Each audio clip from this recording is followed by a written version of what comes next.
Thank you for your attention tonight and to Leadership Long Beach. This has been a great event and the hosting has been wonderful here at the aquarium.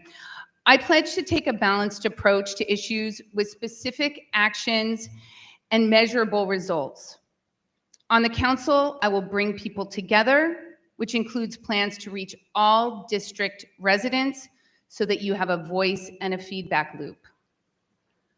I'm the only candidate that has been endorsed by 3 former 3rd District Council members, former member Gary DeLong, Jan Hall-Zollin, and current Harbor Commissioner Frank Colonna. Former Supervisor Don Kanabe has endorsed me, the Long Beach Area Chamber of Commerce, and the Long Beach Police Officers Association. Please check out ChristinaDuggan.com for more information or to contact me directly. Thank you very much. Thank you very much, Ms. Duggan. Ms. Caruso, your closing statement, please, 1 minute. Thank you. Even though this is a nonpartisan race at the doors, voters want to know what party we're with. I'm the only registered Democrat running in District 3, and I'm endorsed by Democratic party and clubs. I am also endorsed by current elected officials that we will be working with.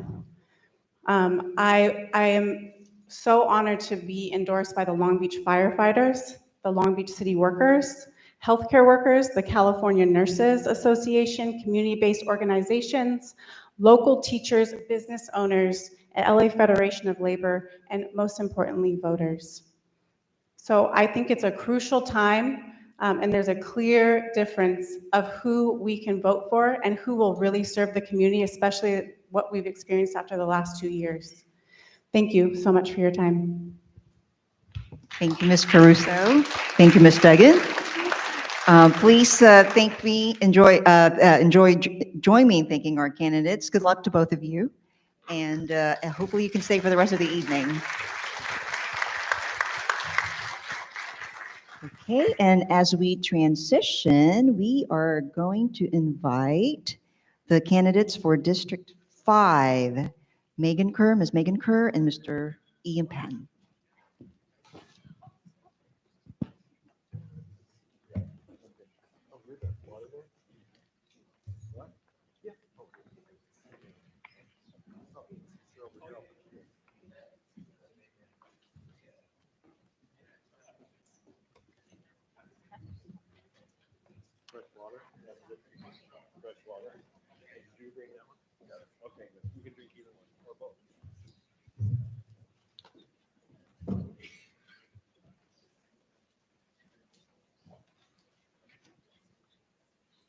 Okay, let's review the format briefly.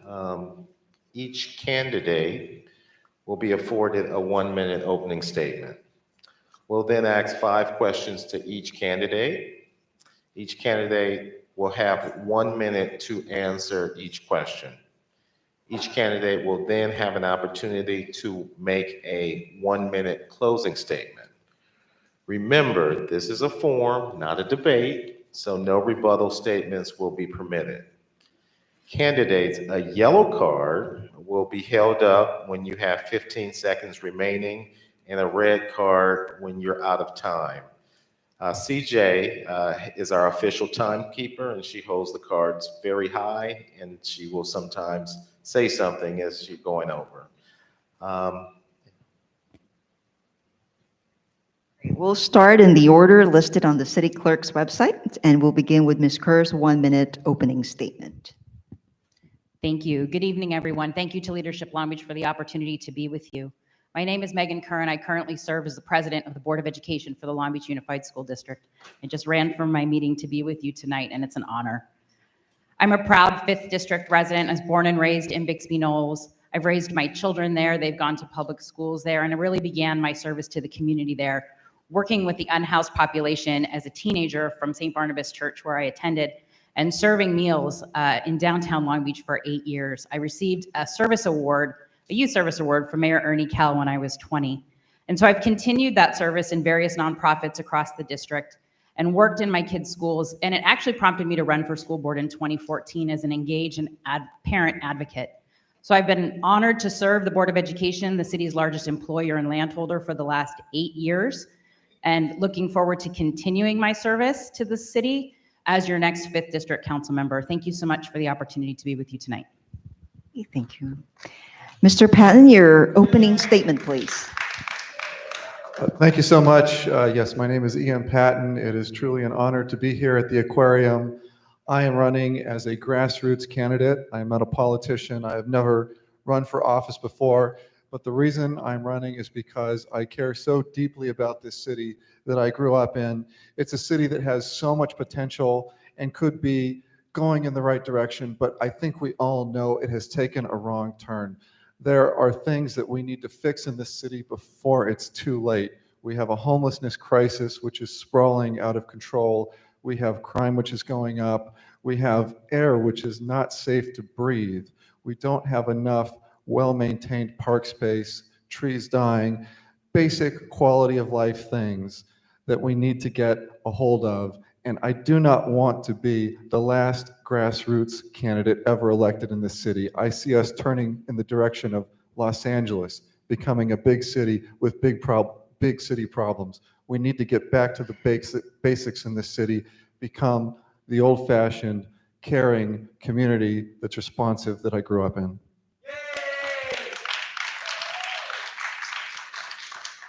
Thank you very much, Mr. Patton, and we'll leave it right with you for the first question. At Leadership Long Beach, we believe in a set of principles that are essential to great leaders. Behind you on the screen is a list of those principles that we embrace. Please select one that resonates with you and tell us why. That's a pretty good list there. I'm going to take integrity, because I am the co-founder of the Long Beach Reform Coalition. It's the movement that I've led for 4 years to reform city government, and it's all about integrity. It's about getting a city that centers the agenda of residents over powerful downtown special interests. If you want to get to the fundamental core of the problem, why we've gotten off course in this city, it's because powerful interests control. They buy and sell politicians, and then when it comes time to get contracts, they get whatever they want. They get a rubber stamp. They get benefits. Developers get approvals. We don't get parks. We get developments that we don't need. These kind of things happen for a reason. It's all about integrity. It's the kind of corruption which is sometimes illegal, but more often it's legal. It's the legalized form of corruption where there's a wink and a nod. There's campaign cash that's spent in huge amounts. And what do you know? When someone gets elected, the residents are not being served, the powerful are. I want to put an end to that. Thank you very much, Mr. Patton. Ms. Kerr, let me repeat the question. At Leadership Long Beach, we believe in a set of principles that are essential to all great leaders. On the screen behind you, there's a list of principles that we embrace. Please select one that resonates with you and tell us why. Thank you so much for the question and the opportunity to share. My husband's a Leadership Long Beach grad from a long time ago, so we're very familiar with these principles. The one I would pick is the one I alluded to in my first answer, which is service. I came to serve my community because it was needed. I stepped up as a young person to serve. I stepped up as a parent volunteer. I volunteered at multiple organizations, including domestic violence shelters, our children's hospital. I currently serve on the board for CCEJ and Rancho Los Cerritos Historic Site. Being in service to community is being in service to each person that we meet every day, and how we change the community is reflected in how we choose to serve. And so my lifelong history of service brought me to a place to be able to make policy decisions and budgeting decisions that impact 66,000 students and families every day. But the heart of the work that I do is about serving students and families and this new 5th district. Thank you. Thank you, Ms. Kerr. We'll begin the second question with you. How would people you have worked with describe your leadership style? Thank you. I think they would say that I operate with high integrity, I'm collaborative, and I'm committed to the mission and to the community. Being in leadership is about having hard conversations. It's about being willing to sit at the table with folks you know disagree with you, who may hold very different viewpoints, and continuing to be in relationship and choose to engage in conversations and decision make together. My experience as a school board member, I have to bring together stakeholders from parents to teachers to classified staff to community members who don't even have people in school. It's bringing people to the table to make the policy that's in the best interest of the community. And so that collaboration and operating with integrity and truth and operating from a respectful and calm place has been critical to my leadership, and I think that would be reflected in my colleagues' comments. Thank you, Ms. Kerr. Mr. Patton, I'm going to repeat the question. How would people who have worked with you describe your leadership style? Well, I think number one, the thing that people notice about me is I do have a sense of humor. It gets me in trouble sometimes, but I think that's an important quality in any organization because we all have to get together. We have to be collegial. Even if you strongly disagree with one another, at a certain point you have to relax and understand you're all human beings. You all have a common objective. And the other thing that people, I think, would say is that I'm very driven. I'm very detail-oriented. And sometimes that is a fault also because I can focus too much on individuals and spending too much time on individuals, but that should be what it's all about if you're running for city council. It's supposed to be the closest office to the people. So I spend a lot of time on details, on policy, on analysis, but because in the end, even if I get less sleep, it's because I see it as my role to be the person doing that work, to look out for everybody else while they're leading their lives.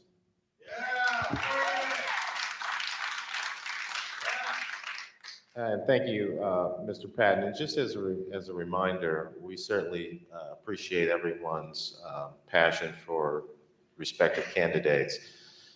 The rules here at Leadership Long Beach require, and this forum requires that we hold the applause until at the conclusion of each session. So we appreciate your cooperation in that regard. Mr. Patton, we'll move on to question number 3. Values are one of the principles integral to Leadership Long Beach. What event in your life has had a significant impact on the values that shape you as a leader? Well, there are so many things you could say in a lifetime in that regard, but if I had to just pick out one thing, I guess I would have to say it's my trip to Poland when I went to Auschwitz, which was the concentration camp that my grandmother actually survived, but most of my extended family on my mother's side did not survive. I have always cared about history. I studied history in college, and I understand profoundly that if we make the wrong choices in politics, day-to-day politics, that for some people they take for granted, it can lead you down the wrong path. And everything you've taken for granted up to that point can be lost if you don't remain vigilant about the foundations of democracy and the responsiveness of government. You're going to lose it because there are always going to be people who are willing to exploit the system for their own personal benefit. So that's what I would say. Thank you so much, Mr. Patton. Ms. Kerr, let me just repeat the question. Values are one of the principles integral to Leadership Long Beach. What event in your life has had a significant impact on the values that shape you as a leader? Thank you. It's a great question. My dad had a heart attack at 61, which resulted in a brain injury, and my Nana lived with him. So when I had children who were 5, 7, and 9 years old, we made the hard decision to sell our house and buy a bigger house and move my father and my Nana into our house with us. So we lived in a 4-generational household. And so in addition to the work I had done with young children, I had a firsthand look at the needs of not only our elderly population, but also our disabled population, and the ways in which our city and our policies support or not those various populations.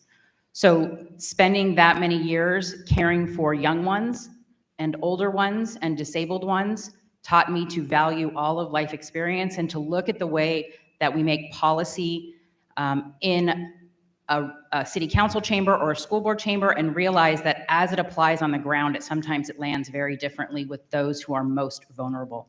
and that we have to take all of those things into consideration as we make policy. Thank you, Ms. Kerr. We have two more questions before your closing statement, and we're going to start this next question with you, Ms. Kerr.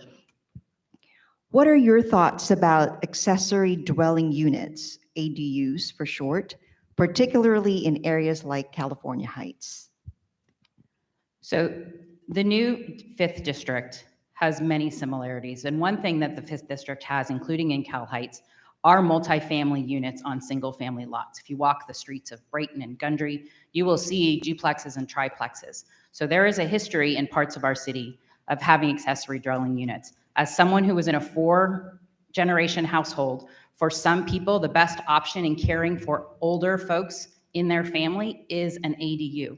And having the option for that to be regulated by our city and having the option for them to build that as a way to have, in my grandmother's case, couldn't afford to live anywhere else except with us. So it becomes a vehicle for families and property owners to make sure that there may be students or older folks in their family have an opportunity to have affordable housing in this city. So obviously we have historical districts that have special rules, but understanding we have big housing needs in the city, and that's one way that property owners and families can make a decision that's in the best interest for them. Thank you, Ms. Kerr. Mr. Patton, I'm going to repeat the question. What are your thoughts about accessory dwelling units, or ADUs for short, particularly in areas like California Heights? Well, I grew up in Cal Heights on Lime Avenue, and I can tell you that it is a single-family neighborhood by and large. There are duplexes and triplexes for sure, but what really concerns me is the new laws that are coming out of Sacramento that intermingle or sort of entangle with other laws for ADUs. So I think most people favor the concept that if you want to have an ADU in your backyard, one ADU, that's a perfectly acceptable use of your property. However, when one ADU becomes 8 units on a lot, that to me is the picture of developer exploitation of existing land use and zoning. So we had a law passed in Sacramento called SB 9 that allows a lot to be split in 2 and to have 2 duplexes put in.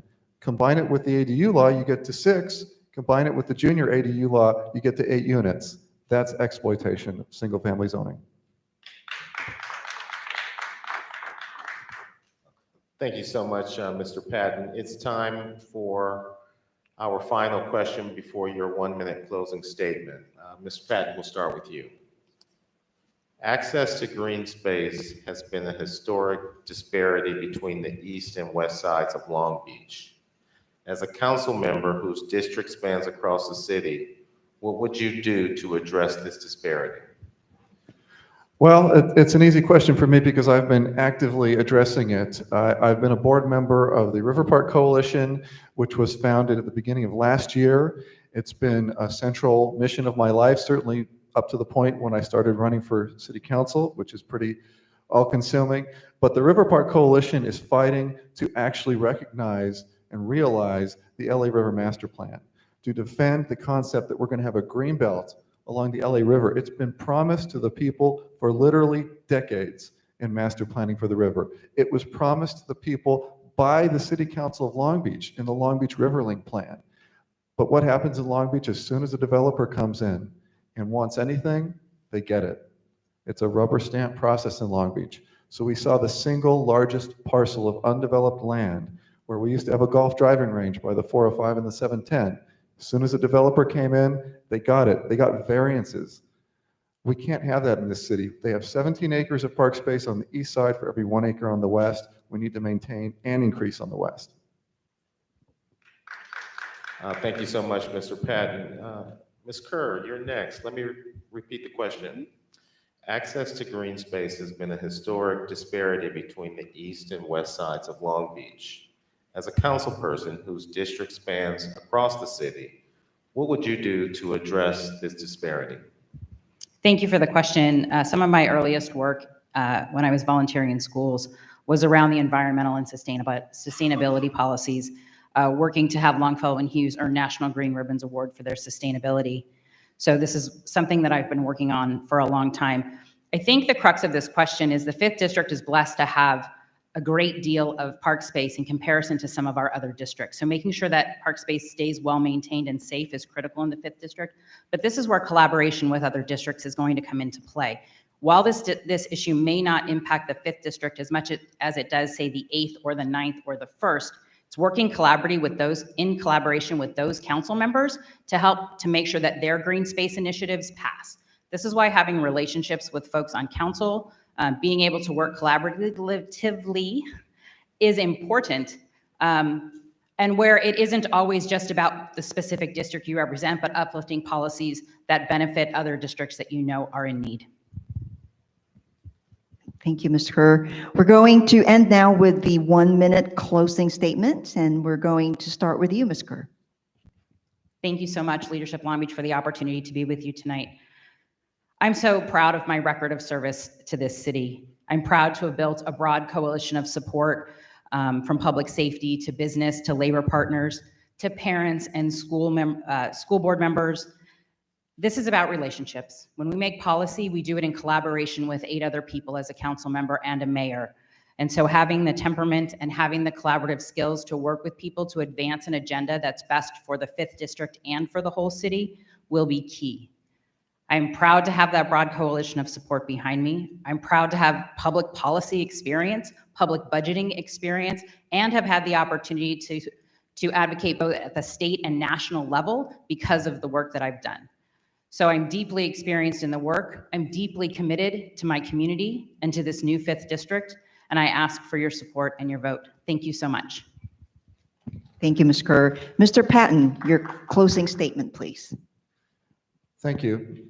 I am running because I am optimistic about this city. I believe this city has the courage to move forward, to fix what ails us, and to get back on course.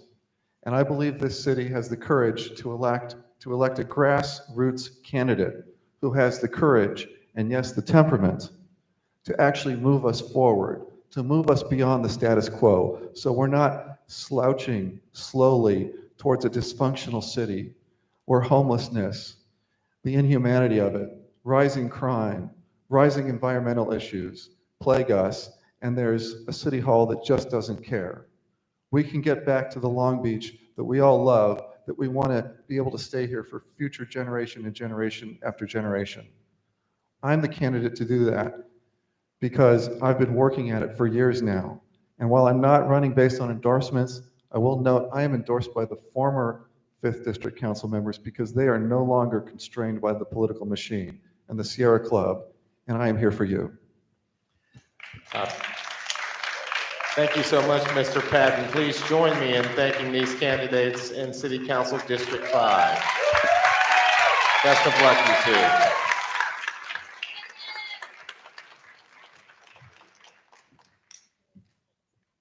We'll transition now. We'll have our District 9 forum. Joni Ricks Odie will be coming forward. Regrettably, Jenny Gonzalez is unable to join us here today, but we'll have some questions for candidate Ricks Odie. Thank you all. And just as a reminder, in terms of the requests to make sure that the applause are held until the end of our session. And trust me, I'm a much better tackler than my co-moderator. I trained him. All right, we'll review the format very quickly. And since you're the only one, we're glad to have the opportunity to get to know you. You'll have 1 minute opening statement. Then we'll ask a few questions with a 1 minute opportunity for you to respond. And then you'll also make a 1 minute closing statement.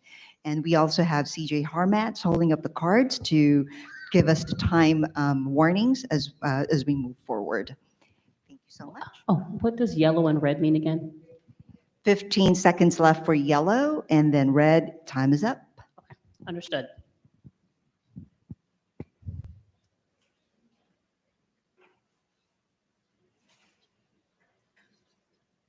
Please begin with your 1-minute opening statement. Good evening, everyone. My name is Dr. Joni Rixodi, and I'm proud to be with you today as a candidate for Long Beach City Council District 9.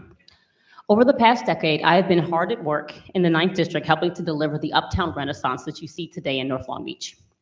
I serve on my local neighborhood association board, business improvement district, and on countless city nonprofits. I currently serve as the chair of the Long Beach Planning Commission, where I have had direct impact and vote in bringing new businesses, affordable housing, and economic drivers to my community. Our 9th District community deserves someone who is going to be ready on day one. Someone who will actively and passionately advocate for our community and put an equity lens on things that would serve to disenfranchise us.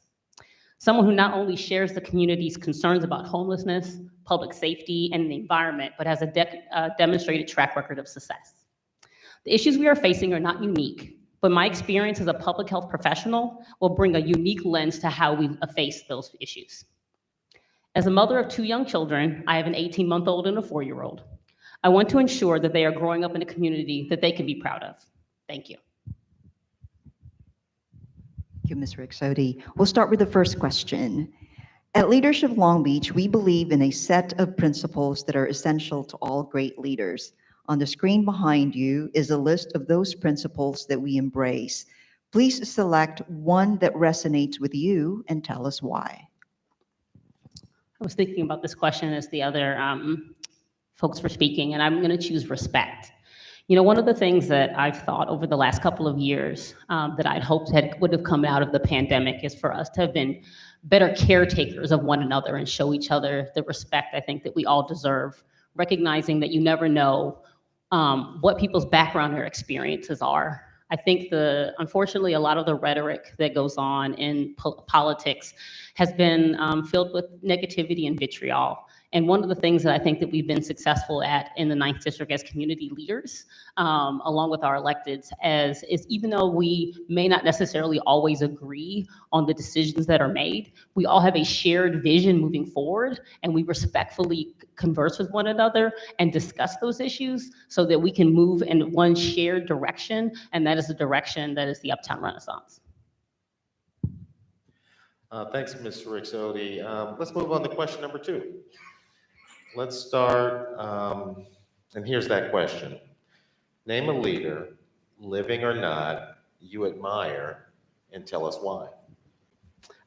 So the leader I'm going to pick, he has since passed away, is my grandfather. My grandfather was actually an elected official back home in the city of Chicago. And the thing that I really resonated with me about my grandfather was that anytime he was a commissioner, and anytime I would talk to anyone who worked underneath my grandfather, they would talk about his ear, the fact that he would always listen. They could always tell that he didn't necessarily always have an answer for exactly what their issue was, but they knew that he heard them, that he was listening to them. He understood their issues, right? They felt heard. And I think that that's what our community wants. They want to be heard, right? Even if you don't necessarily always have an answer for them right then and there, the fact that you are actively listening to their issues, compassionate and understanding is what people want, because they want someone who resonates with them and understands that their lived experience is important when it comes to the decision-making that we're making here in the city. Thank you for your response. Our next question is, what will you do to attract and retain businesses in the 9th District? I think we've actually done some things already. So one of the things that we have worked on, and this is something that I've done as part of the Planning Commission, is something called U-Plan or UP-Plan, which is the Uptown Planning, Land Use, and Neighborhood Strategy. So this has been a community effort along with our development services to rezone the major corridors in North Long Beach. One of the challenges that we've had over the last several decades is that our zoning is outdated, and therefore with zoning in uses like, nuisance, like liquor stores and nuisance hotels and things that did not serve our community. Through U-Plan, the community did a re-envisioning process where we talked about what are the things that we want to zone out so we can zone in the things that we want. An example of that is that we had a 99-cent store on Atlantic Avenue that for a long time we could not lease. And once we rezoned that area, we were able to have a health clinic came in that we would normally have not been able to have under the old zoning. And so there's lots of opportunities from a structural standpoint for us to really bring those types of vision and those types of businesses to the community. Thank you for your response. I know you saw that red card that was up, but fear not. You still have the microphone, and it's time for your 1-minute closing statement. I just want to thank you all this evening for being here. I feel like it's a labor of love, and so this is something I want to thank Leisure Long Beach for. It's a labor of love to put on these types of forums, and I just thank you all for being here because you're folks that care, and you care about the trajectory of our city. The reason I'm wanting is, I always tell people, I have a full-time job, I have small children. I am not running because of self-aggrandizement or because I have a sense of self. I am running because I feel like I can be a passionate advocate for my community, and I've lived here for a decade and I've been doing the work. And I want to take that experience that I've had sitting on neighborhood association boards, nonprofits, our Uptown Business Improvement District, the Planning Commission, and take that experience to City Council so that I can effectively advocate for my community and make sure that we are bringing the resources that we deserve in the 9th District. So thank you. Thank you, Ms. Rixote. Thank you. And that concludes our section on Council District 9. Thank you for your time. We thank everyone for your time and support and attention. We're taking a short break. However, please do stick around for the Mayor's Forum coming up promptly in, looking at Mr. Glaza, 10 minutes? No, got it, 10 minutes. Thank you.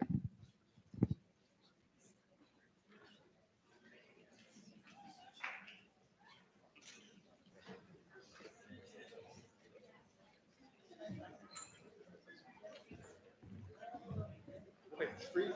I know, that was just about to say, it's kind of cold. Did it get any colder in here? I thought about wearing long sleeves. But...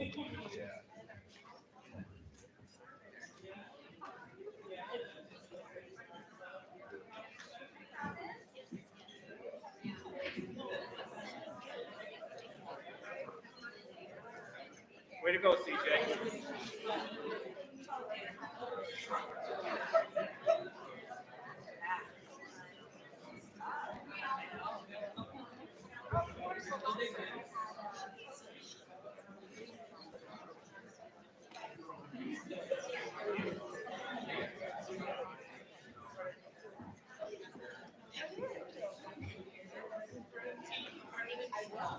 Good luck, Suzie. Thank you, sir.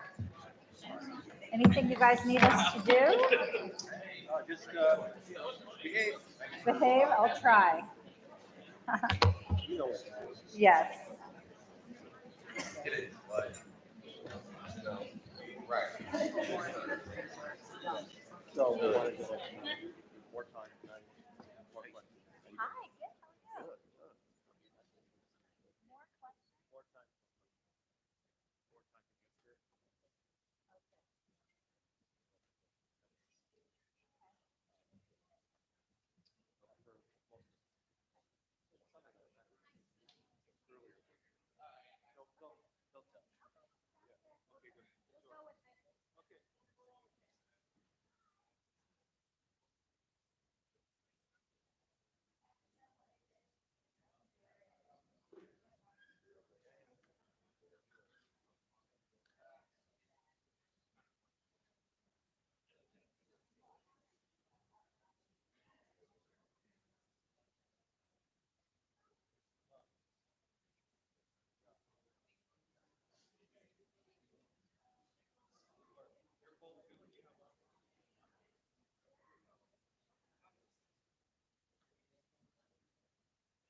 All right, everybody, I'm giving the 5-minute warning. We'll start very soon. Thank you.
Okay.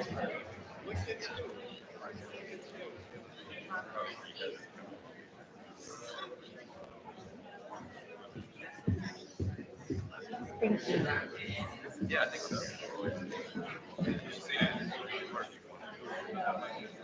All right.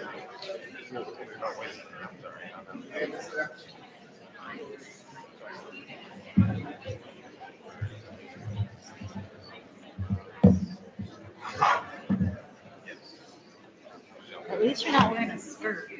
Okay. Before we jump in, I'd like to invite our city clerk, Monique De La Garza, back to share a few thoughts about the mayor's role in our city. Monique, if you can please join us up front. I'm sorry if I caught you mid-step. So, greetings, the third time's a charm. Hello, everybody. My name is Monique De Garza. I'm the city clerk for the city of Long Beach. And I just want to share some information with you about the upcoming election on November 8th and how important it is to vote in local elections. So local elections is really where your vote matters the most. When 1 in 5 voters in local elections vote, 1 vote can make a difference. Your vote can make a difference on whether or not somebody gets into office or not. So I want to let you know it's super important on a local level to participate in these elections. And these are the offices that are going to be up for election on November 8th. So the mayor, council districts 3, 5, and 9, which we heard from earlier, LBUSD District 1, Long Beach Community College Districts 3 and 5, members of the State Assembly, 65th and 69th districts, United States Representative for the 42nd District, and the Water Replenishment District Division 3.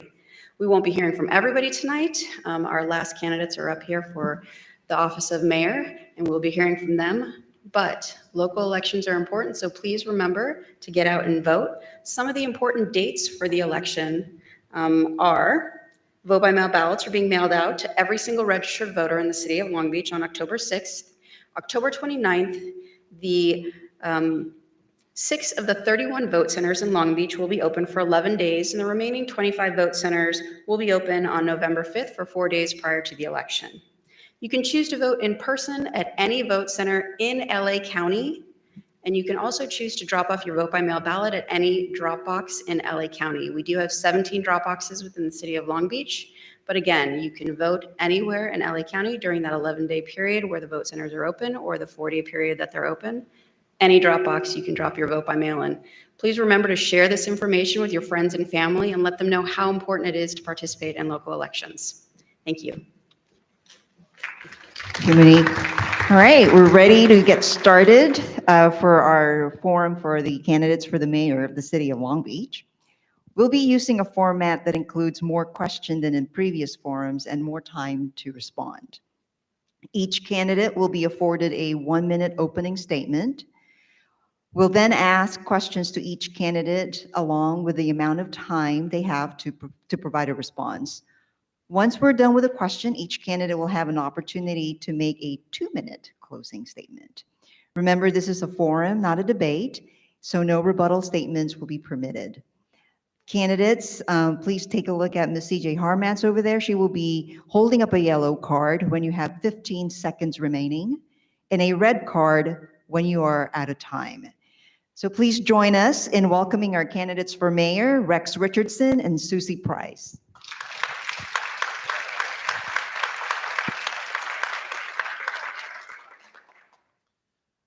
Let's start with opening statements. We'll start in the order as listed on the city clerk's website. Mr. Richardson, you're up first. Let's hear your opening statement. You have 1 minute. Thank you for having me. I'm Rex Richardson. It's been an honor of a lifetime to serve on the city council representing North Long Beach for the past 8 years and 2 terms as our city's vice mayor. I'm here with my wife and my 2 daughters who we're raising right here in the Long Beach community. I'm a collaborative leader with a proven track record of delivering, particularly on some of the city's biggest challenges. But my values are really rooted in the way I was raised in a working family. I moved here to California with a single mom on a Greyhound bus with my sister and my brother, and we worked hard to make ends meet. We all worked a job in our household.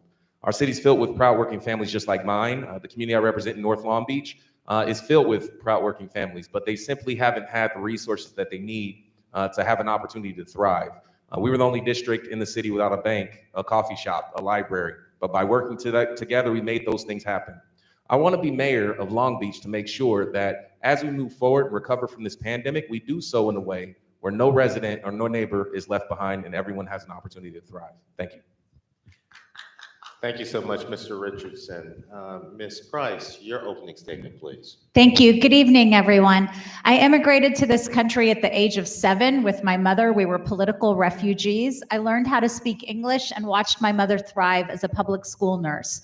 She taught me the values of public service. Our journey involved living in a lot of different apartments in a lot of different states, but I ended up in Long Beach at the age of 18 and fell in love with this amazing city where I first felt that I belonged. I worked my way through my bachelor's and my master's degree, then went on to law school. My first summer at law school, I helped a young rape victim, and it formed my career as a crime victims advocate and criminal prosecutor for 23 years. I ran for city council 8 years ago because the PTA moms and I wanted a crosswalk.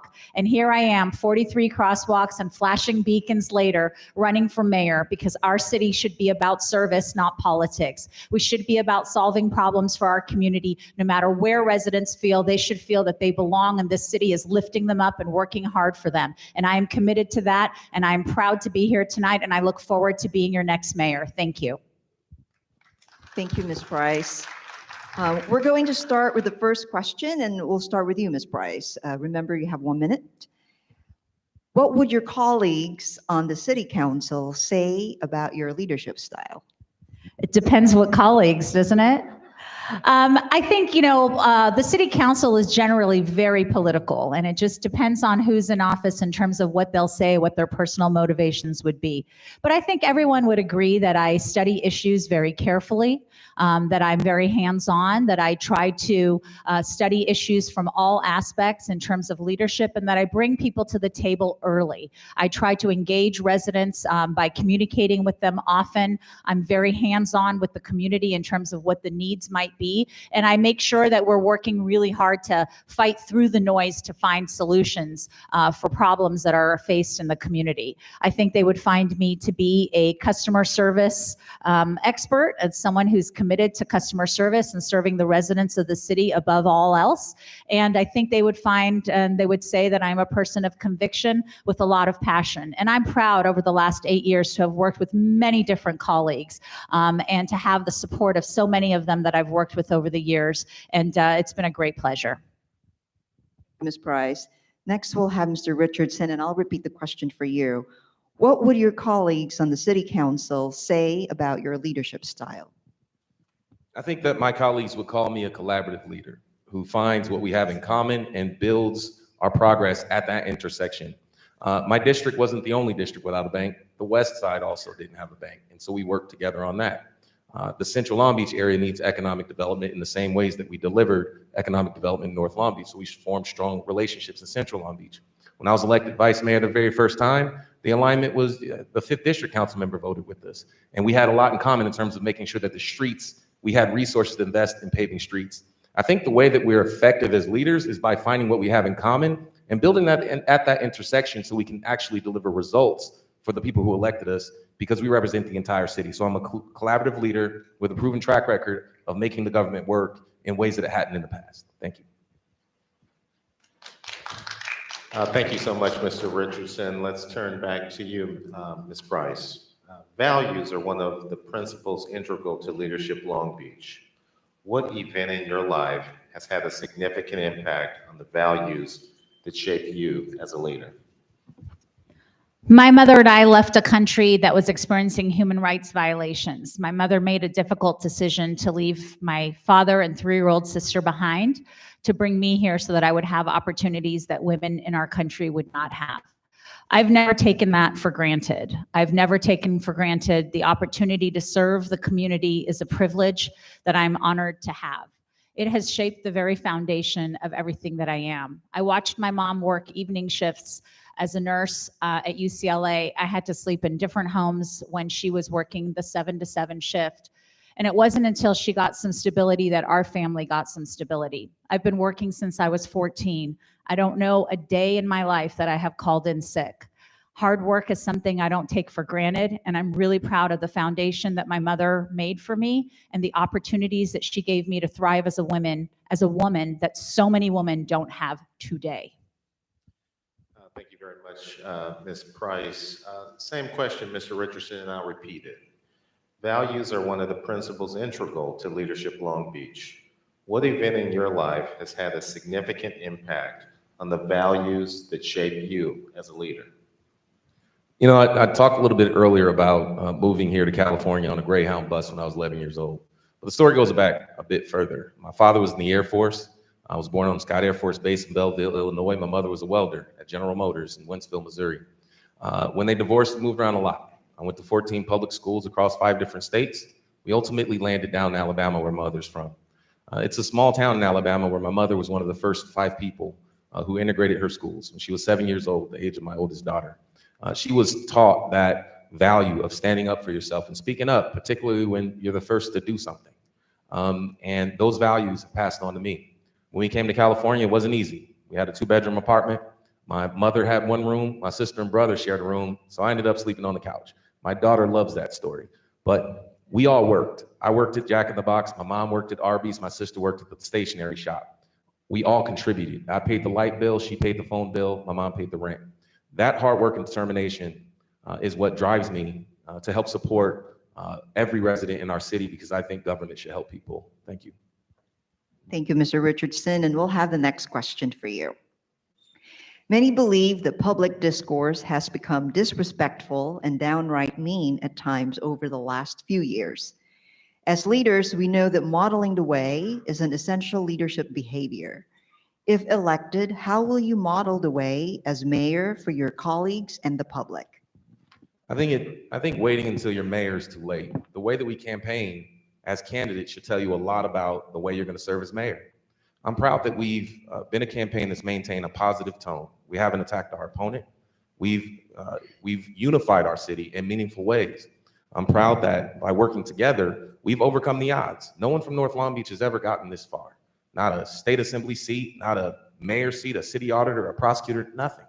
But we were proud that by working together and figuring out where our interests intersect and a vision that brings us together, we were able to win in 7 out of 9 council districts in the primary, while facing significant attacks that set bad examples for our politics in our communities. We won in every district downtown, central, west, north, and even the 5th district that covers Bixby Knolls and East Long Beach.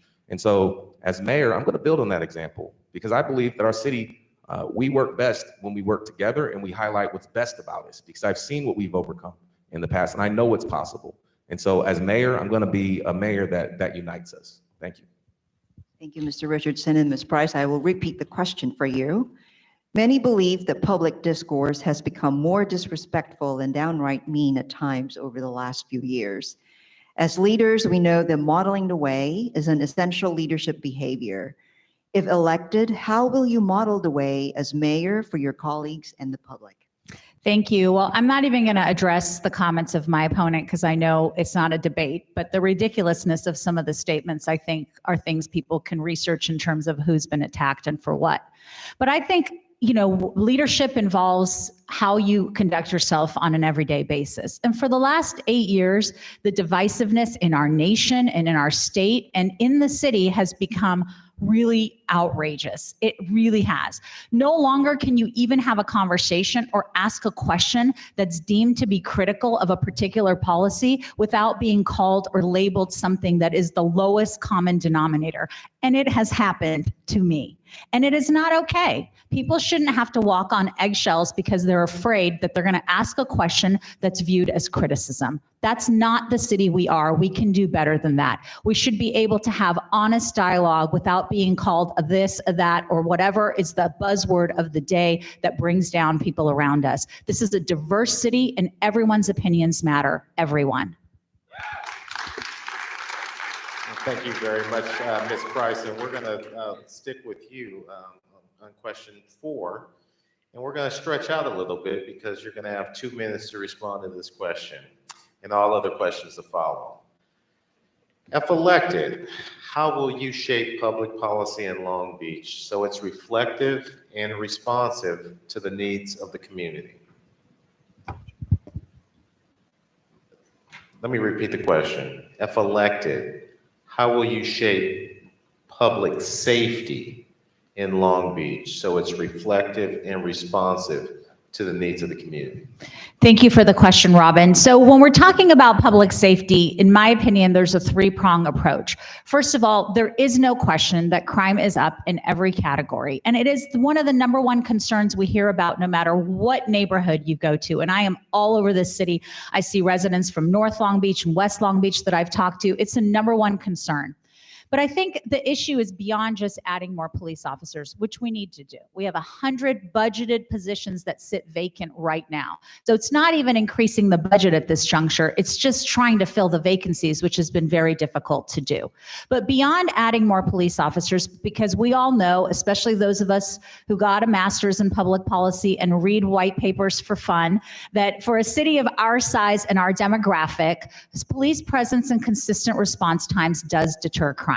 But there are some communities, for good reason, who based on individual or collective trauma do not trust the police. And so having accountability and transparency measures in place to ensure that there's public trust is critical. And that's why I'm proud as chair of public safety to have advocated for and championed our body-worn camera program. Now every patrol officer in the city of Long Beach has a body-worn camera, and our police department will be participating in the ABLE program by Georgetown Law School's bystandership liability, which again, the white papers will tell you is the number one way to criminal justice reform and building public trust. And finally, we have to invest in our youth, and we have to invest in them early. And this isn't just a philosophy that I'm talking about. I've done it hands-on. For 10 years now, I've been involved in the gang reduction and intervention program. I speak with 4th and 5th graders at Wilson Elementary School in Costa Mesa, which is smack dab in the middle of a gang neighborhood where kids are afraid to walk to school without being asked to carry something or deliver something. And we've worked really hard with those parents to engage them, to get them to drive their kids to school, to get them to walk their kids to school. And I have mentored personally several kids over the last 10 years who would have taken a wrong route had they not had that positive impact. Thank you so much, Ms. Price. Mr. Richardson, same question. If elected, how will you shape public safety in Long Beach so it's reflective and responsive to the needs of the community? So I would start by saying, if we want to see safe communities in Long Beach, we have to invest in communities that are not safe. When we see that we have patterns of disparity and crime and poverty that has persisted in certain areas of town for decades, 30, 40, 50 years, you have to acknowledge that maybe it's not the people, because different generations of people have lived there. Maybe it's the conditions in which they're being raised in. And we have to acknowledge that in order to change the system, you have to think about policy and investment and the things that are gonna make a real meaningful difference. That's what I've attempted to do in North Long Beach. When we had issues in parks, we invested in those parks, activated those parks, built the Doris Topsy Elbert Community Center and the Ron Harris Health Equity Center that actually put resources and health resources and job resources right in the park right next to Jordan High School. We invested in things like creating an uptown business district to have additional patrols in the community. I knocked on those doors of those businesses as Chief of Staff to Steve Neal and talked with those businesses about adding additional security. When we saw crime increase at the height of the pandemic, we leaned in North Long Beach and said, let's go knock on doors. We invested in a program called Community Walks. That program showed significant results, and we went back and invested in that. In this recent budget, we just made a major investment into community policing because we saw, based on the data, that it works. And so we're all committed to policing. We're all committed to safety, but I want to make sure that we have safer communities as an end result. That's our goal, creating communities that are safe, where every young person has an opportunity to go to college and to be safe and to have opportunities outside of just what exists today in their neighborhoods. And so to me, a safer community is one where people have access to the things that they need to thrive, and that we feel safe and secure in every community, despite the history of the zip code that you live in. Thanks. Thank you, Mr. Richardson. For the next question, we'll start with you, Mr. Richardson. And once again, you'll have 2 minutes to respond. Would you incentivize businesses to establish roots in historically underserved communities in Long Beach? And if so, how? So in North Long Beach, we have one of those historic communities that people wouldn't invest in. And so we needed to go in and take out the things that were sort of starving the nutrients for the community, because we see our community as a garden.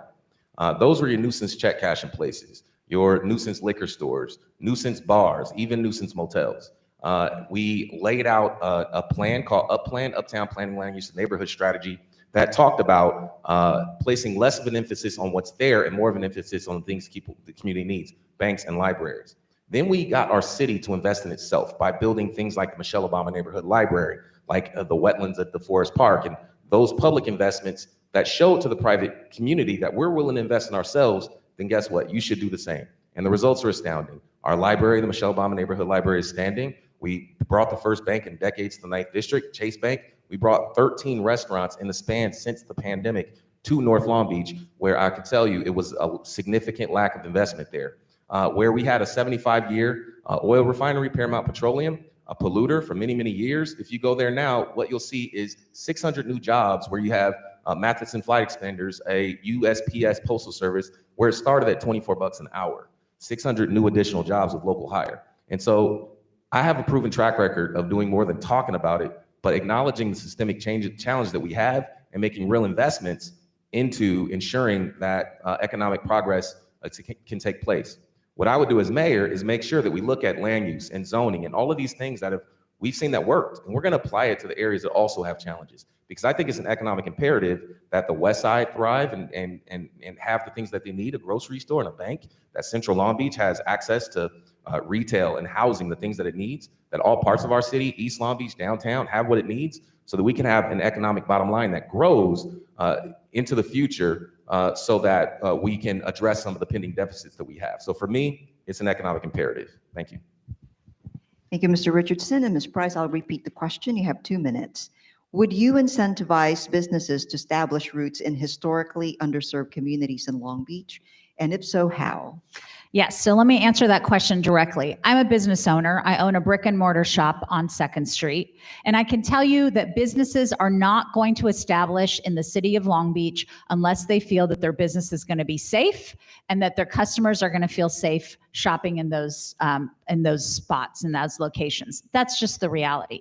We have several business corridors in the city of Long Beach that we really need to focus on. And as mayor, I'm going to focus on those. We're going to build a visioning plan for those that don't already have one. And we're going to partner with private companies that are headquartered in Long Beach to sponsor a business improvement district. We're going to start by cleaning up the business improvement district and beautifying those spaces, because no matter what you do, businesses are not going to want to establish in a corridor that looks blighted, in a corridor where there's a situation with the homeless crisis that is going to deter customers from coming there. The way we're going to incentivize businesses to come is we're going to offer them incentives for their tenant improvements. I can tell you as a business owner, the tenant improvements are the most expensive part of starting a new business. And before you know it, you're $100,000 in debt and you're waiting for the city to approve your final approval so that you can open up your business. It's incredibly frustrating. I'm the only candidate running for mayor who owns a business and employs 11 women, female employees. We'll hire men too, but they never apply. It's a beauty business. So I know what it means to be a job provider. We have to offer tenant improvements, tax incentives, and we have to streamline the permitting process. I'm looking out at the audience right now. I know 3 or 4 business owners that my team and I have a business liaison on my team. We help them get their permits. And I cannot tell you how frustrating the city process was for them. Unbelievably frustrating. So we incentivize them by making it easier for them to get permits. We provide tenant improvement grants. We provide facade improvement grants. And we take seriously the requirements in this city that a city has to provide a safe and clean environment for its residents and its businesses. If we do not do that, businesses will not want to invest here, no matter how many beautiful buzzwords we use. Thanks so much, Ms. Price, and we'll keep it with you. You'll have 2 minutes to answer the next question. What do you believe is Long Beach's single most critical environmental challenge, and how would you address it? Well, unfortunately, there are 2 major environmental challenges: air quality and sea level rise. And sea level rise is a major issue for the city of Long Beach because we're a coastal city and because we have infrastructure built along the coastline, and we have to be mindful of how sea level rise is going to impact that existing infrastructure in the years to come. I'm proud that for the last 8 years, I've served as the chair of the Los Cerritos Wetlands Authority, and I'm familiar with much of the coastline because I've represented it for the last 8 years. I understand the challenges that residents and businesses and infrastructure faces when we have high tides with flooding and an intrusion of water into the homes and private infrastructure and public infrastructure. And so we have to have short, middle, and long-term goals for our sea level rise crisis, and our climate action adaptation plan has sets out some of those goals. And as mayor, I'll be committed to working with our climate officer to make sure that we're implementing those solutions. But air quality is a major challenge in the city of Long Beach. I have chaired or vice chaired the Alameda Corridor Transportation Authority for over 7 years now. And I can tell you that the pollution that comes from the port is not sustainable. We cannot continue to have that type of pollution impact the residents of the city in the way that it has been. We have the worst air quality in the nation as a result of port operations. So things like incentivizing short haul rail to get the trucks off the road is something we need to do. Things like investing in electric charging infrastructure, because even if we were to go electric tomorrow, we don't have the infrastructure or the power capability in the city of Long Beach to be able to accommodate that transition. The next 7 to 10 years are going to be a huge period of time for us to work together on both air quality and sea level rise. And we have a short window, but we have to start acting now with some of the short-term proposals. Things as simple as building urban forests and investing in those need to happen now. Thank you for that response. Mr. Richardson, let me repeat the question, and you'll have 2 minutes. What do you believe is Long Beach's single most critical environmental challenge, and how would you address it? I think the environmental justice is the challenge, and it manifests in a number of ways. I think when we talk about climate and climate change and the impacts on families, sea level rise is incredibly important, but it's not the only challenge. In the district I represent, we're the furthest away from the ocean, and we're 10 degrees hotter on most days of summer.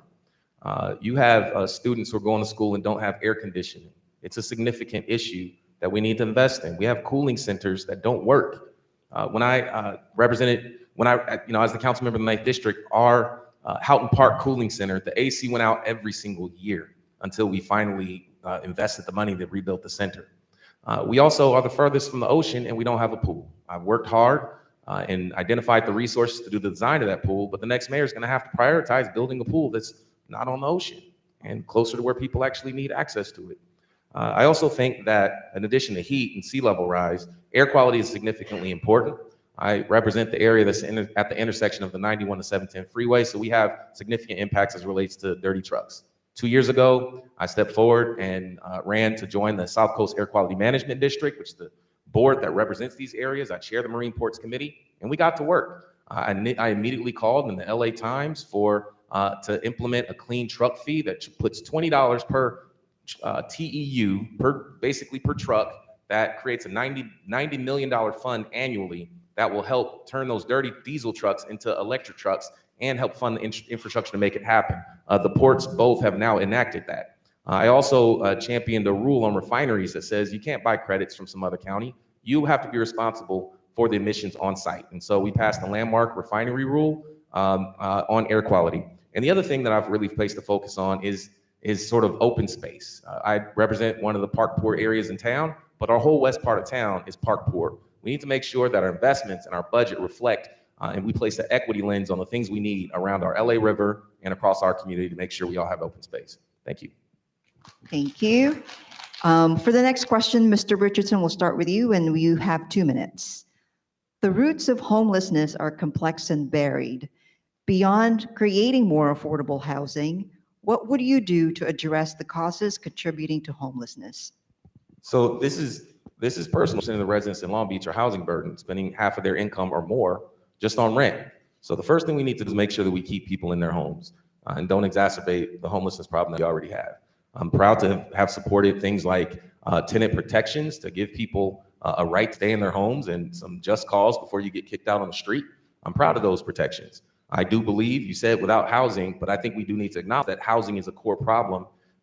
We had a law called Avila's Law on 3 little girls who died because of an illegally converted garage. Today we have ADUs, which is the same thing, but now it's out in the open. So I think we do have to talk about housing and housing production because we haven't kept pace. We need to also talk about root causes like mental health and poverty and substance use. And I have a proposal in my HOPE plan that's housing, outreach, pathways, and expanding mental health services to build on the success we already have by being one of 3 cities with our own health department by expanding into mental health services. A number of cities already do this.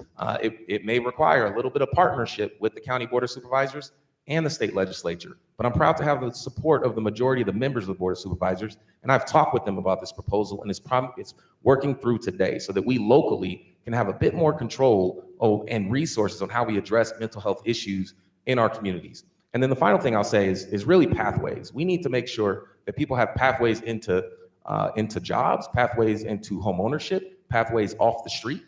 We have tremendous resources, Long Beach State, Long Beach City College, but we need to be thinking, how do we connect people into real housing stability? I was 25 when I bought my first home, but I had down payment assistance from the federal government.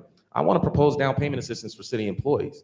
Well, if you work for our city, let's help you buy a home here, and you can live here, and maybe we help you with the retention issue that we have. I championed a down payment assistance program as a part of our Recovery Act, which is actually about to launch just this year, down payment assistance. And so I think we need to work smarter about acknowledging the challenges that people have, because everyone will simply need housing. And I believe that housing is a human right, and we need to do more to help people stay in their homes. Thank you. Mr. Richardson. And Ms. Price, I'll repeat the question for you, and you have 2 minutes. The roots of homelessness are complex and varied. Beyond creating more affordable housing, what would you do to address the causes contributing to homelessness? Thank you for the question. So I didn't mention in my opening because we didn't have a lot of time, but one of the things I do now is I'm a supervisor and I oversee all of the courthouses in our county. And I also oversee the unit that I helped create, which is the Recidivism Reduction and Mental Health Unit. We oversee homeless court and all of our diversion programs and veterans court. I go out on homeless ride-alongs all the time. I am the architect of the First Point program. I ask you to Google it. It's all about helping people with homelessness.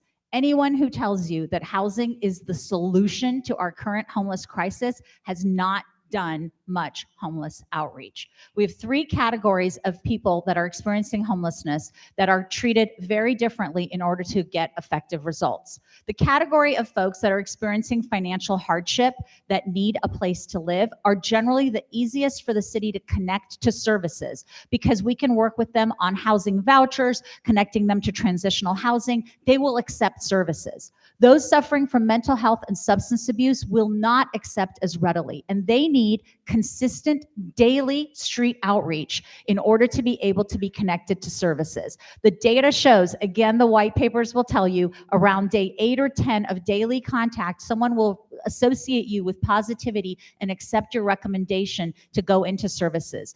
Partnering, the city should partner with the many nonprofits that we have, like the Long Beach Rescue Mission and Salvation Army and Christian Outreach and Action and Mental Health America, to expand our capacity and have an outreach team for each council district. We will reduce our numbers by expanding our street outreach. I promise you that. I see it done every day. Please Google the First Point program and learn about what street outreach can really do. We're not doing it effectively in the city of Long Beach.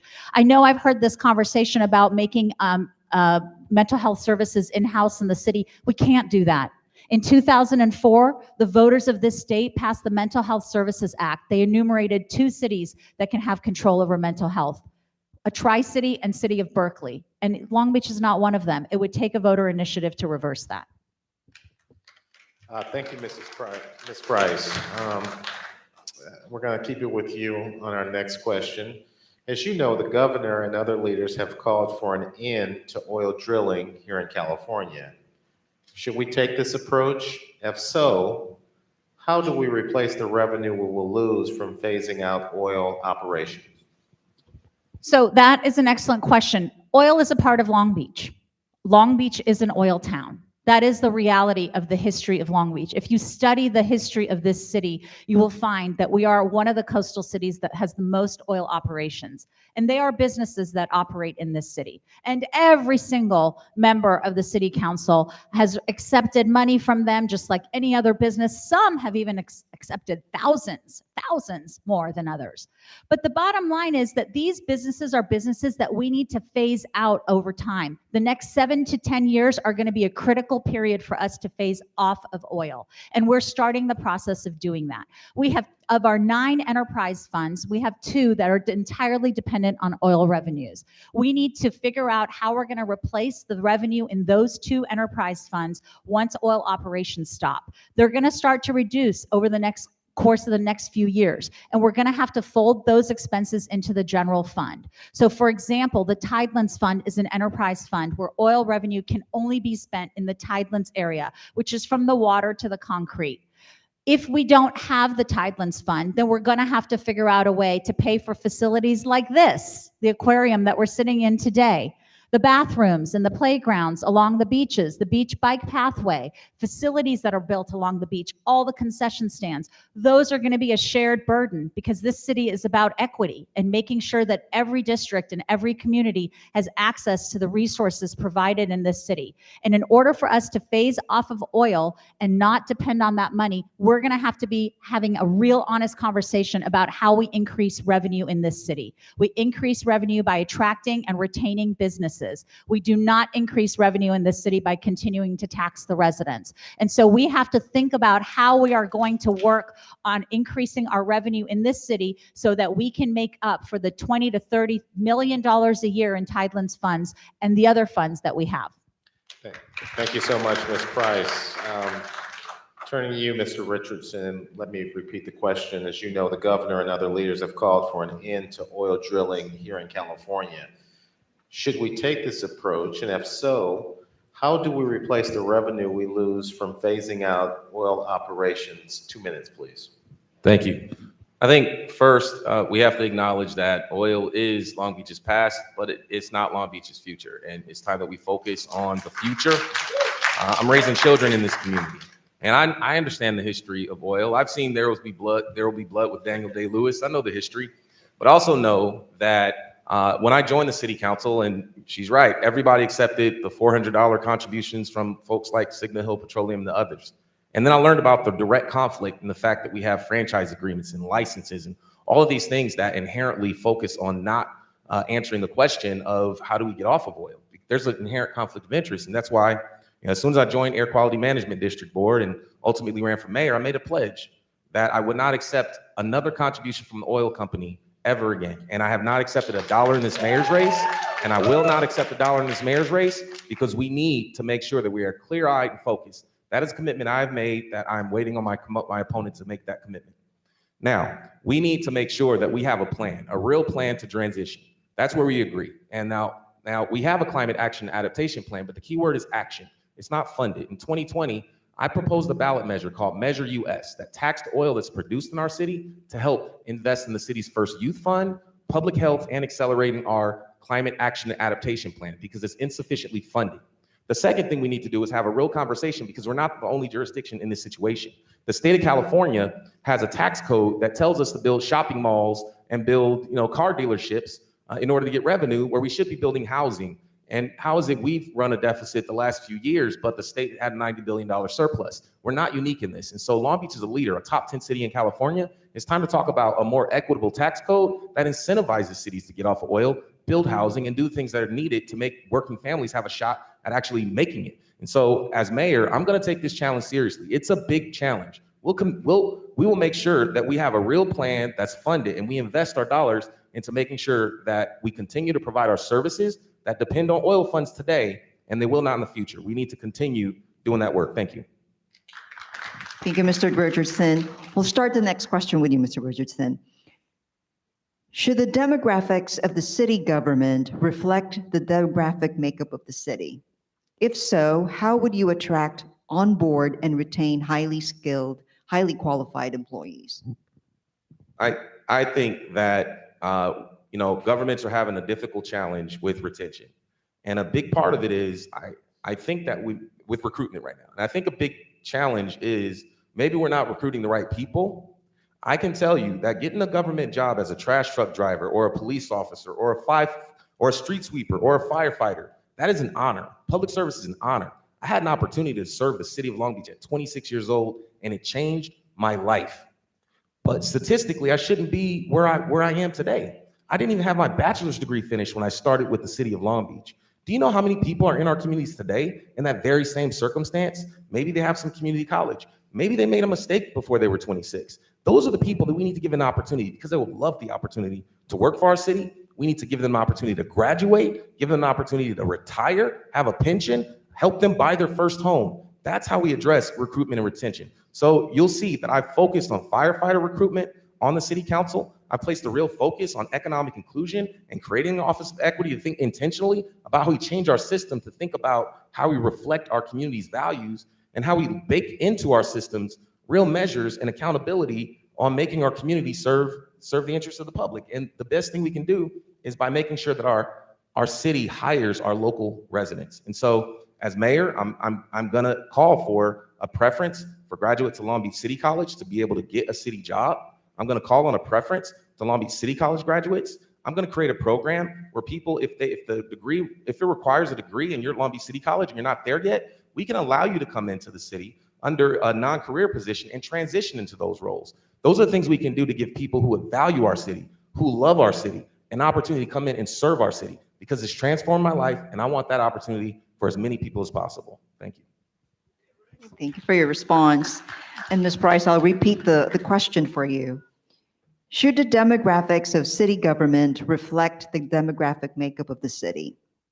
If so, how would you attract, onboard, and retain highly qualified employees? Well, absolutely, it should reflect the demographic. I mean, first of all, look at your mayoral candidates. This is pretty awesome. Regardless of who you're going to vote for, the fact that the two of us are here running for mayor of this amazing, diverse city says a lot, and I'm really proud of that. But I think that to your question specifically, we are having a major issue right now recruiting, and so are all public establishments. I've been a public employee for 23 years, union member. My mother was a union member. It provided her an opportunity to retire with dignity, and I'm grateful for that. But we can't continue to recruit the way we used to because we've had pension reforms and we've had really stagnant pay increases for many years, and we're not as competitive as some of the cities around us. If you look right now, you know, LA is offering a housing incentive or a housing stipend for their police officers to join. We need to think about doing things like that. We need to make sure that we're paying enough so that employees have the option, people who are applying who have the option of us or a Seal Beach or a Rossmore or some of the neighboring cities that might be paying more, choose us over them. And so pay is a major part of it. We need to incentivize employment here by offering signing bonuses. That's something that public entities have never done before, but is essential today. We have vacancies in every single city department, and our system of onboarding is so antiquated that it takes 6 to 7 months to onboard an employee. By the time they get onboarded, they're getting job offers outside of the city of Long Beach. We make them an offer, and by the time they actually get onboarded, they're accepting a job with another entity. That is not acceptable. We need to figure out how to do it better. I did my master's thesis on what would happen if cities treated their constituents like businesses treat their customers.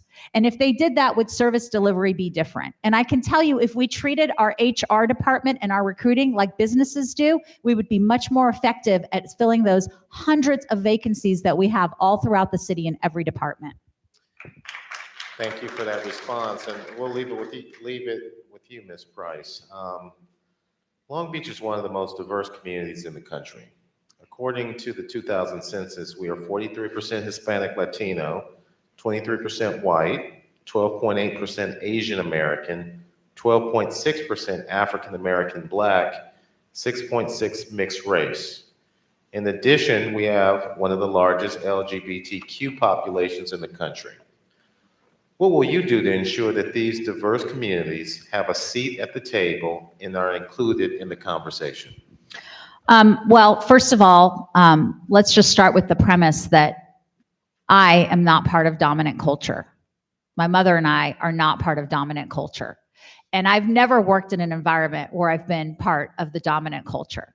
So I understand how important it is for us to make sure that everyone feels included and feels a part of the city that they live in and has access and opportunity. We had to fight for that. I had to fight for that with my mother growing up, for us to be civically engaged. It was not easy. So making those opportunities easy for people and making them feel welcome and feel like they belong is critical. The thing I hear about Long Beach everywhere I go, no matter what community I'm in, is that people feel like Long Beach makes them feel like they belong, that they're part of something. It's what's different from other cities for anyone who's lived in other cities. And everybody feels that way. And we need to do our best to make sure that those who don't feel that way feel that way. As mayor, beginning on November 9th, I will be reaching out to every community organization in this city. I will be reaching out to them and asking them to come and meet with me and talk to me about where is it that they feel the city is lacking? Where is it that they believe the city is not working for them? What do they need to thrive? And together, we're going to create an operations plan for every single community. What is it that you need? Everyone may not need the same thing. Some people may need the same and more. Again, going back to the white papers, I've had the privilege to read amazing work done by Dr. Norman and Dr. Hawley, way before our current council was ever talking about concepts like reconciliation. They were doing that work. And the importance of making sure that people have active engagement in the communities where they can thrive and grow is critical to a sense of feeling vested in their communities. And I will make sure to partner with them. I'm not going to presume to know what the needs of all of the communities are, what they need to belong. They're going to tell me that, and together we're going to partner to make it happen. Thank you, Ms. Price. Mr. Richardson, same question. Long Beach is one of the most diverse communities in the country. According to the last census, we're 43% Hispanic Latino, 23% white, 12.8% Asian American, 12.6% African American Black, 6.6% mixed race. In addition, as you know, we have one of the largest LGBTQ populations in the country. What will you do to ensure that these diverse communities have a seat at the table and are included in the conversation? Well, first, I think I want to just note that, of course, we are diverse. Diversity is a fact. That doesn't necessarily mean that we are inclusive. Diversity is a challenge to be more inclusive. When you have 17-year difference in life expectancy in our communities, when you see that you have generations of poverty, you have to ask the questions why that is. We are diverse. Why haven't we adjusted our systems to make a difference? So I would say, first, your question used the term seat at the table. Having a seat at the table and simply having a diverse council is not enough. We have to talk about what's being spoken at that table that's going to make a meaningful difference in people's lives. We are a city that, if we think about sort of this history, it's all connected to policy and systems. I'll give you a clear example. We have a budget oversight committee in the city, and 3 council districts have never had representation. In fact, the 9th district has never been on the budget committee. The 1st district has never sat on the budget committee. The 6th district did for a 2-year period under Laura Richardson. So these are 3 of the poorest districts in our city, and they've never even served on our budget committee. You have to acknowledge systems. This isn't that a 9 council members just decided to create poverty. You have 40 years of disparity. You have to think about a system solution, and that's what we're beginning to do in the city. I'm proud to have championed the establishment of the city's Office of Equity. Initially, there was a challenge with the word equity, right? We called it the Office of Racial Equity. It was watered down by the city council. And the talk was, how are we more strategic about how we can make investments, how we can place an equity lens on policies that we shape as a city so we understand the impacts of our decisions. We were proud that during the pandemic, we placed an equity lens on every agenda item that came forward. So staff had to say how we're acknowledging race and how we are either improving or worsening the problem. Only by committing to an equity lens and making real changes in terms of policy will we have the means to change that 17-year difference in life expectancy and make sure that everyone, no matter your zip code, has an opportunity to thrive. Thank you. Thank you, Mr. Richardson. We'll move to our final question before your closing statement. Remember, you'll have 2 minutes to answer this next question, and we'll start with you, Mr. Richardson. Here's the question. What are the top 3 issues facing our city, and how will you address them? Well, I think I would say the first issue is the intersection of the rising cost of housing and homelessness. Renters in our city, young people, seniors are truly concerned about the rising cost of housing and keeping a roof over their heads or being pushed out to a different community. While you have folks with real concerns around homelessness, and safety and quality of life in their communities. And I think when you put those issues together, they become a very unifying issue. It becomes less about not in my backyard, more about solutions. So I would say rising costs of homelessness and housing, rising costs of housing and homelessness is the first issue. Before I go further, I want to sort of address something a bit deeper on homelessness, on why I want to double down on housing and shelter and capacity is important to that. Yes, we both agree on outreach. The challenge is when I go out with the reach teams, and I just went out a month ago, if they talk to somebody 15 times, 16 times, when they finally say, yes, I'm ready to come off the street, they tell them, okay, it'll be 3 weeks until the next door opens. Okay, 3 weeks, you come back, that person's no longer ready to come off the street. So we have to build our own capacity to deal with it. The state, the county is not going to save us. We're going to have to continue to build shelter, build housing. And this is a conversation that we need to, ultimately own. I was proud to be the council member who led the charge on building the 31st municipal shelter. We had played hot potato every year with the winter shelter. Is it going to go to the 1st district, the 8th, the 9th? But we never had a permanent shelter. And we did it now. But since we've done that, we've seen 3 additional Project Room Key sites open up across the city. And we just acquired Luxury Inn, the worst nuisance motel in the entire city, to create the 4th. We're owning the issue. We're creating the capacity to deal with it. That complemented with outreach and root causes can address that issue. The other 2 things I would say are just sort of connected. I think that we need to certainly address issues with respect to safety and crime. And we do so by investing in communities that are unsafe, making sure we have a healthy city with a well-resourced police department, and investing in youth. And then the final thing I would just say is making sure we have a recovery to the pandemic that is inclusive. Thank you. Thank you, Mr. Richardson. Ms. Price, I'll repeat the question for you, and you also have 2 minutes. What are the top 3 issues facing our city, and how will you address them? Thank you. The top 3 issues are homelessness, crime, and affordability. In regards to homelessness, the city cannot continue to solve this problem or try to solve this problem on its own. We had a 62% increase. We're now up to 3,300 people experiencing homelessness, while cities around us saw a reduction. We are not doing this the way that we can be doing this to effectuate results. Councilman Richardson is correct. We may have to have a waiting list if we're relying only on what the city provides as transitional housing. And I'm proud to have one in my neighborhood that has had hundreds of people have gone on to permanent supportive housing from it. And I live across the street from it. I'm proud of it. But we should be partnering with our nonprofits. The Long Beach Rescue Mission right now has 86 beds available right now for people to go. Salvation Army has vacancy right now. Why are we not doing a better job partnering with our nonprofits to increase our capacity? That is what other cities that are getting a reduction in their homeless numbers are doing. And we are not doing that to the best of our ability. We're doing amazing things. We're doing great things. But having 2 outreach teams and putting people on lists is not the answer.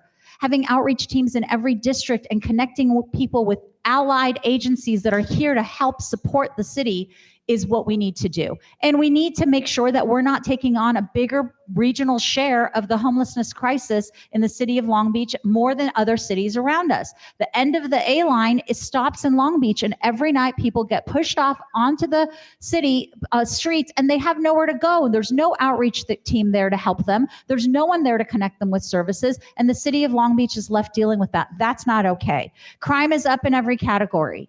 It just is. That's the reality. We can sugarcoat it all we want. But what I hear from people is that they don't feel safe in a lot of communities. We've done great work, but we have a lot of more work to do. We need to make sure that we make crime prevention and crime solutions a priority. And affordability, we need to increase our housing supply so that we can have more competitive rental rates. Thank you so much, Ms. Price. We're now ready for closing statements. Once again, you'll have 2 minutes. I believe it's Ms. Price's turn to go first. Well, I want to thank you for the opportunity to hear from us tonight. It's been my honor and privilege to be here. I got into public service in 1999 when I got out of law school. And it's been my honor and my privilege to help fight for people who don't have a voice in a system that is often scary to them. I am proud of the work that I have done, helping people through a system, through a traumatic process, and helping them heal. And now I am proud of the work that I'm doing in the area of criminal justice reform and being at the forefront of that. 8 years ago, I got involved in the city council to help my community. I fought for a crosswalk. It was as simple as that. And I have learned so much about our amazing city and the great work that we have done. We've made tremendous progress, but we're looking ahead. We have a $25 million deficit that after contract negotiations is probably going to go up to $40 million. We need a mayor who understands how to be pragmatic and have common sense solutions. We need a mayor who's focused on service and not politics.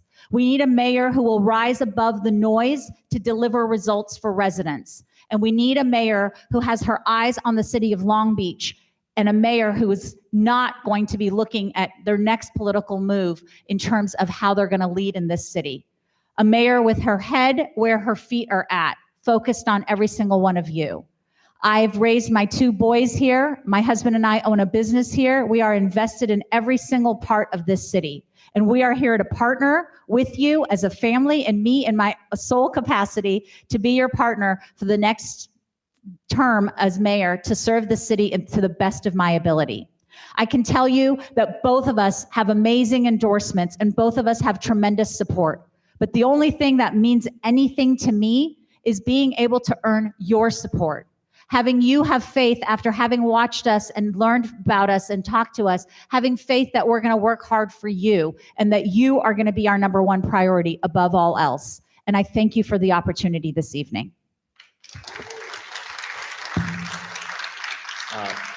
Thank you, Ms. Price. Mr. Richardson, your closing statement, please. Fantastic, thank you. So I want to take a moment just to thank you two for moderating tonight, and to Leadership Long Beach, where I give a lot of credit to introducing me to the city of Long Beach. I'm class of 2010, which I will proclaim is the best class. I didn't know that I was gonna have an opportunity to buy a home and raise, my beautiful daughters here and get married at the Long Beach Museum of Art. Well, frankly, we couldn't afford the reception, so we went to the Grand for the reception. But, we're building a life here. Long Beach, I owe so much to this incredible city. It's given me the opportunity to come here as a young man with nothing, with a 1-bedroom apartment, and buy a home at 25, and raise a family, and get a job as a government employee in the city, and spend every day making a difference in an area of town that people had given up on. And I'm proud that we've changed. We've created a renaissance by working together and building neighborhood associations and recruiting neighborhood leaders and giving people an opportunity to speak up for themselves and come down to City Hall and say they want a paramedic and that they want a library. I'm proud of that work. I'm proud of the coalitions that we've built citywide over the past 8 years and in this mayor's race. I'm proud that the majority of the members, 4 out of 5 members of our school board, have said we'll support Rex for mayor. Our college board, the majority of our college board and the majority of members of the city council, elected officials from all parts of our town. I'm proud of the responses on doors when we talk about what we have in common, not what divides us. How I have a proven track record of inspiring people to do the things that need to be done to make a real meaningful difference. That's how we won 7 out of 9 council districts. That's how we did it.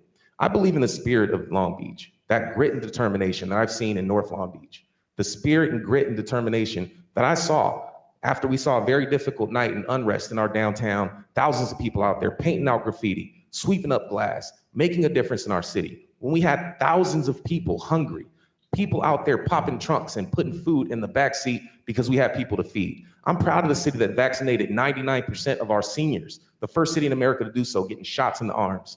That spirit of unity, that spirit of grit, that spirit of determination, that's what's gonna get us through this pandemic. That's what's gonna make us recover in a way that no community and no resident and no neighborhood is left behind. Thank you so much.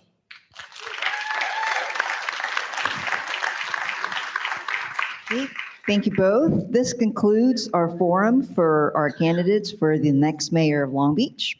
Please join me in thanking our courageous candidates. Good luck to everyone.